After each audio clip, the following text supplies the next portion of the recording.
ভাইজান, জুতা বাহিরে রেখে আসেন, ঘরটা ময়লা হয়ে গেছে। ছোট চাচার কথা শুনে বাবা বসা থেকে উঠে ময়লা জুতা বাইরে রেখে আসতে চায়, সাথে আমার জুতো জোড়াও নিয়ে যায়। জুতা রেখে আসবার পর বাবা হাত দিয়ে গায়ের পাঞ্জাবিটা মুছে তারপর সোফার উপর বসে। এই বাসার সবকিছু স্বচ্ছ কাচের মতো, শুধু আমার বাবার গায়ের পোশাকটাই ময়লা। যদিও অন্য সময় তেমন ময়লা মনে হয়নি, এখন এই বাসায় আসবার পরে বেশি ময়লা মনে হচ্ছে। বাবা তার পাঞ্জাবি মুছে তারপর সোফায় বসেন। আমি তাকিয়ে দেখি বাবার পাঞ্জাবিতে একটা হলুদ দাগ লেগে আছে। মা পাঞ্জাবি ধুয়ে দিয়েছেন ঠিকই, তবে দাগ তুলতে পারেননি। বাবা গুটিয়ে বসেন, আমিও বাবার মতো করে গুটিয়ে বসি, যেন পায়ের ধুলো ফ্লোরে না লেগে যায়। এটাও খেয়াল করি বাবার দেখা দেখি। বাবা হেসে কথা বলছেন। ছোট চাচা গম্ভীর হয়ে আছেন। এমন গম্ভীর হয়ে থাকেন আমার স্কুলের অঙ্কের শিক্ষক। স্যারকে কখনো হাসতে দেখিনি। ছোট চাচাও কি হাসেন না? না, ছোট চাচা হাসেন। ছোট চাচাকে তার ছেলেদের সাথে হাসতে দেখেছি, চাচির সাথে হেসে হেসেই কথা বলেন। তবে বাবা আসায় এমন গম্ভীর মুখ করে বসে আছেন। বাবা বললেন, শওকতের মায়ের অবস্থা বেশি ভালো না, তোর কাছে যদি কিছু টাকা থাকে 1000-20 টাকা দে, আমি 2 মাস পরেই ফেরত দিয়ে দিব। ছোট চাচা বললেন, ভাইজান, এখন আমার কাছে টাকা নেই। আর দেখো, প্রতিদিন আমার কাছে টাকা ধার নিতে আসবে আর আমি টাকা দিয়ে দিব, এমনটা ভেবে বসে থাকো কেন? চাচার এই কথা শুনেও দেখলাম বাবার মুখে একই হাসি লেপ্টে আছে। বাবার কি মন খারাপ হয় না, নাকি মানুষ স্বভাবের দিনে সবকিছু সহ্য করে নিতে পারে? বাবার মুখে একরকম মৃদু হাসি। এই হাসির নাম কি তবে অভাবের হাসি? যত অপমান করা হোক, মুখে হাসি রেখে সবকিছু সহ্য করতে হবে। ছোট চাচা ঘরের ভিতর চলে যায়। তখন ছোট চাচার বড় ছেলে রোকন আসে। রোকন আমার বয়সী, এবার ক্লাস 6-এ পড়ে। রোকন আর আমি এক বয়সী হলেও দুজনের জীবন আলাদা।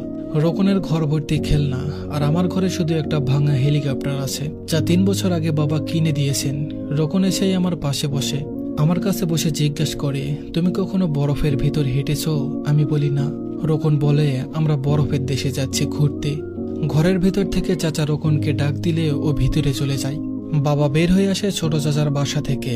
আমরা দুজনেই রাস্তায় এসে দাঁড়িয়েছি। ছোট চাচার ঘরের ভেতরে ঠান্ডা বাতাস ছিল, এখন ভীষণ গরম, বাইরে অনেক রোদ। বাবার সাথে আমি হাঁটছি। বাবার মুখে এখন আর হাসি নেই, গম্ভীর হয়েই হাঁটছেন। বাবা মুখে হাসি রাখে যখন কারো কাছে টাকা ধার করতে চাই, এই যেমন দোকানে বাকিতে বাজার নিতে হলে, তখন মুখে একটা হাসি রাখে। ছোট চাচার কাছে টাকা ধার চাইতে গেলে মুখে হাসি রাখে। বাবা বিশ্বাস করেন তার হাসিতে অনেক সমস্যার সমাধান হয়ে যাবে, তবে কিছুই সমাধান হয় না।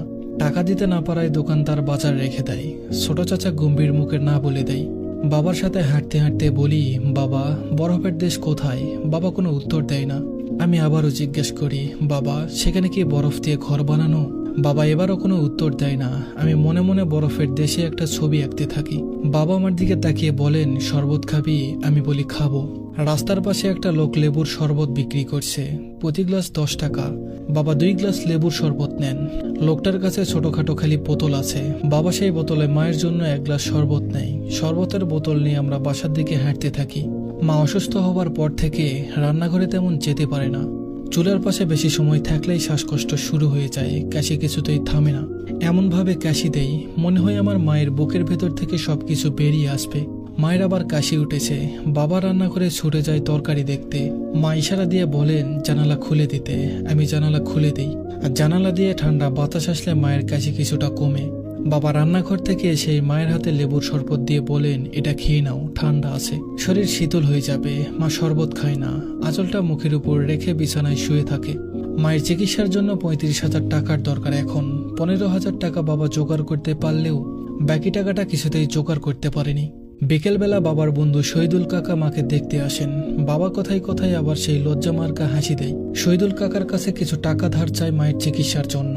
বাবার একটা কাপড়ের দোকান আছে। শহীদুল কাকার কাছে বলেন, চাইলে দোকানটা বন্ধক হিসেবে টাকাটা দিতে পারো। শহীদুল কাকা বলেন, কি বলছো তুমি এসব? তুমি আমাকে অল্প করে দিয়ে দিও, তাতেই হবে। সন্ধ্যায় বাসায় এসো, বাসায় কিছু টাকা আছে, আগামীকাল ব্যাংকে রাখবো কথা ছিল। বাবার চোখ এবার ছলছল করে ওঠে।